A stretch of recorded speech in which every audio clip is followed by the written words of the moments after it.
भक्तजनों, आज मैं आपको सोमवार व्रत की कथा सुनाने जा रही हूँ।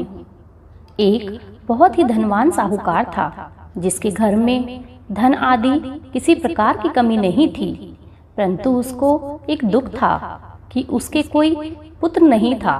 वह इसी चिंता में रात दिन रहता। वह पुत्र कामना के लिए प्रति सोमवार शिवजी का व्रत और पूजन किया करता था तथा सायंकाल को शिव मंदिर में जाकर शिवजी के श्री विग्रह के सामने दीपक जलाया करता था। उसके इस भक्ति भाव को देखकर एक समय श्री पार्वती जी ने श्री महाराज से कहा कि हे महाराज, यह साहूकार आपका अनन्य भक्त है और सदैव आपका व्रत और पूजन बड़ी श्रद्धा के साथ करता है।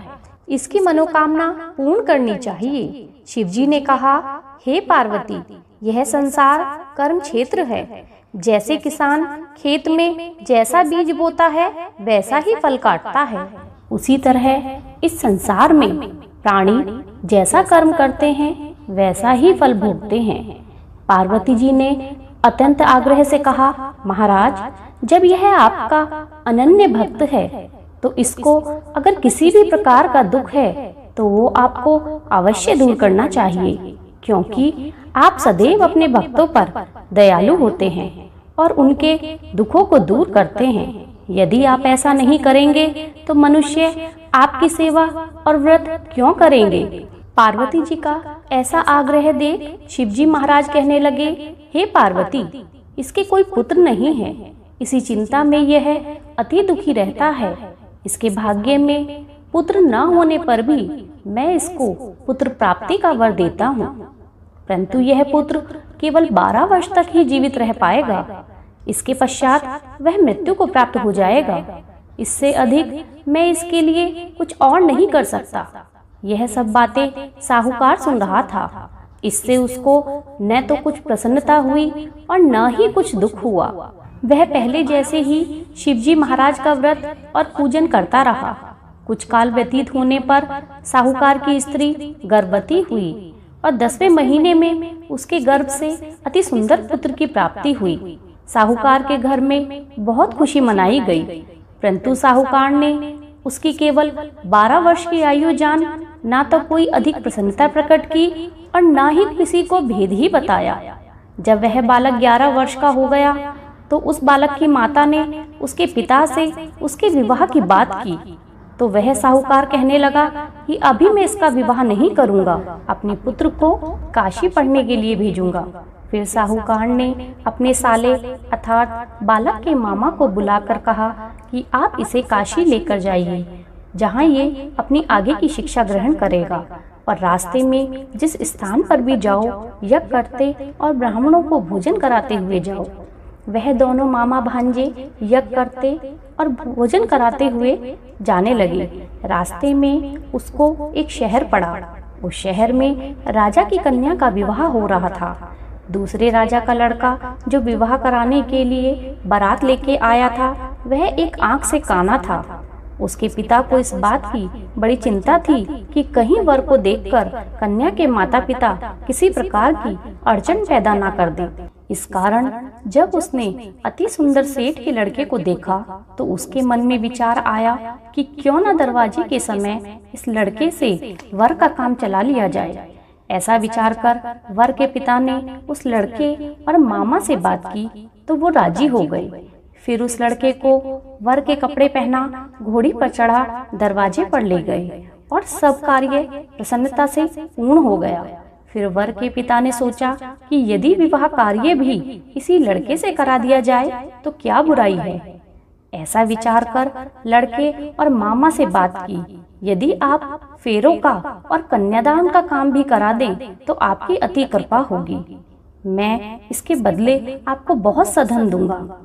तो उन्होंने स्वीकार कर लिया।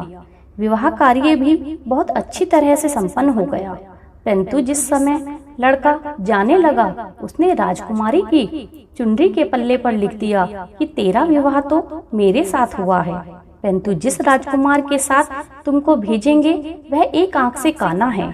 मैं काशी पढ़ने जा रहा हूँ। लड़के के जाने के पश्चात राजकुमारी ने अपनी चुनरी पर ऐसा लिखा हुआ पाया तो उसने राजकुमार के साथ जाने से मना कर दिया।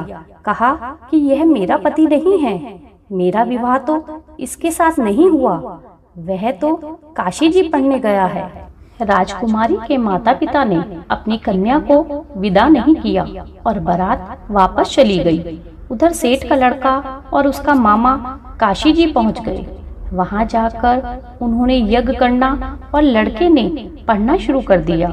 जब लड़के की आयु 12 वर्ष की हो गई, उस दिन उन्होंने यज्ञ रचा कि लड़के ने अपने मामा से कहा, मामा जी आज मेरी तबीयत कुछ ठीक नहीं है।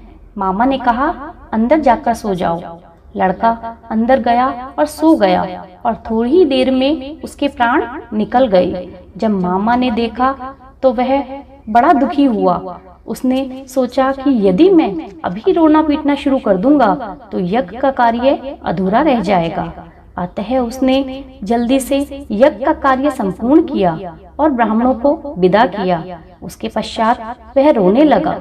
संयोगवश उसी समय शिव पार्वती जी उधर से जा रहे थे। जब उन्होंने जोर जोर से रोने की आवाज सुनी तो पार्वती जी कहने लगी, हे महाराज, कोई दुखिया रो रहा है, इसके कष्टों को दूर करो।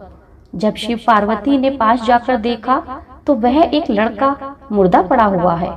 पार्वती जी कहने लगी, महाराज, यह तो वही सेठ का लड़का है, आपने जिसको वरदान दिया था। शिव जी कहने लगे, हे पार्वती, इसकी आयु इतनी ही थी, सो ये भोग चुका है। तब पार्वती जी कहने लगी, हे महाराज, इस बालक को और आयु दो, नहीं तो इसके माता पिता इसके बिना मर जाएंगे।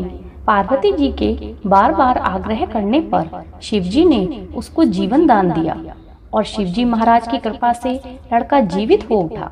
शिव पार्वती कैलाश चले गए। वह लड़का और मामा उसी प्रकार यज्ञ करते हुए ब्राह्मणों को भोजन कराते हुए घर की ओर चल पड़े। रास्ते में उसी शहर में आए जहां उसका विवाह हुआ था। वहां पर आकर उन्होंने यज्ञ आरंभ कर दिया और उस लड़के के ससुर ने उसको पहचान लिया और अपने महल में ले जाकर उसकी बड़ी खातिर की। दास दासियों सहित आदर पूर्वक लड़की और जमाई को विदा किया।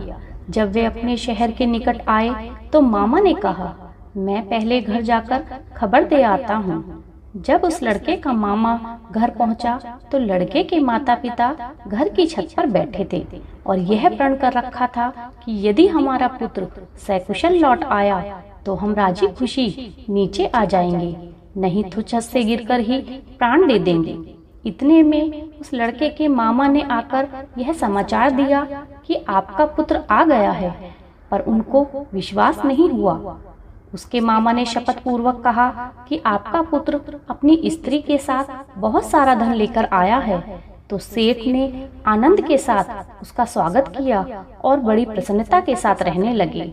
बोलो शिव पार्वती मैया की जय।